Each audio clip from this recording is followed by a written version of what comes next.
Bonjour, j'espère que vous allez bien. Alors, je voulais tout simplement vous rappeler que vous avez obligatoirement besoin de vos passeports pour remplir les DS 260. Vous avez besoin des informations du passeport. C'est pour cela qu'on vous dit d'être prêt au cas où votre nom serait sélectionné. Vous commencez les démarches. Alors, c'est un message que je lance toujours à ceux qui n'ont toujours pas de passeport et qui ne peuvent pas prendre aussi les dispositions maintenant sans être sûrs qu'ils vont être sélectionnés. C'est que commencez à prendre des renseignements juste pour savoir combien de temps ça prend pour faire un passeport, pour renouveler un passeport, quels sont les documents qui doivent accompagner cette demande-là. Et je rappelle aussi que ce n'est pas au général alligator de vous renouveler le passeport. Je n'ai pas habilité à vous renouveler le passeport. Je n'ai pas ce pouvoir-là de vous renouveler le passeport dans votre pays. Vous n'avez pas besoin de me demander. Ça se passe dans votre pays. Chaque pays a ce qu'on appelle la documentation. Un service, un ministère pour la documentation où vous allez faire vos passeports. Ça ne passe pas par moi. Moi, je suis dans un autre domaine. Mais en ce qui concerne les passeports, c'est votre pays. C'est à vous de prendre les informations pour savoir ce qu'il faut. Est-ce qu'il faut l'acte de naissance original et la photocopie et les photos qui vont avec pour faire un passeport. Parce qu'il faut forcément l'acte de naissance pour prouver que vous êtes de cette nationalité. Il vous faut les photos. Il vous faut quoi encore? Je pense que c'est tout. Je pense que c'est tout.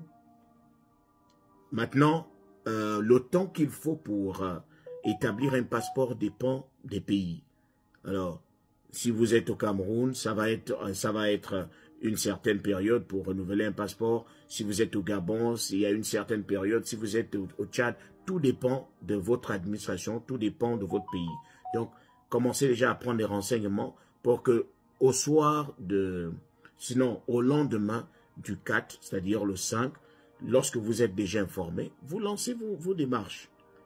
Vous aurez forcément besoin de passeport parce que lorsqu'on remplit la DS 260, on a besoin de ces informations-là. On a besoin du numéro de passeport. Et on a besoin de l'adresse de la personne qui va certainement vous accueillir ici.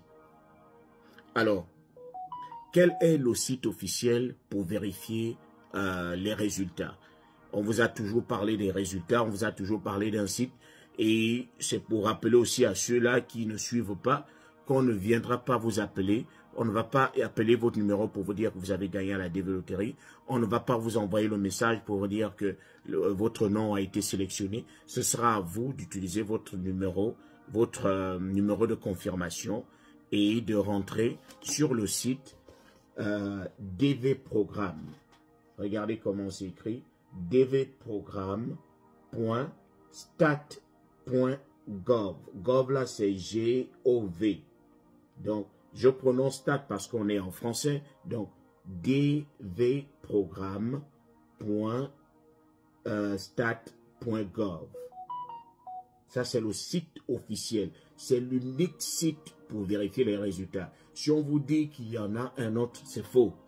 C'est le site officiel pour vérifier vos résultats. Donc, ne vous trompez pas. N'allez pas vérifier les résultats. N'attendez pas que quelqu'un vous fasse un signe ou quelqu'un vous envoie le message pour dire « j'ai vérifié pour toi » sans pourtant utiliser votre numéro de confirmation, sans pourtant utiliser votre date de naissance et votre nom. Ce sont les éléments dont on aura besoin pour vérifier les résultats. Et on refera plus de vidéos sur le site en question, sur comment vérifier les résultats dans les jours à venir, sinon à la veille des résultats. C'est ce pourquoi je fais cette vidéo, pour que vous ne vous embrouillez pas, pour que vous commenciez à prendre des dispositions dès maintenant.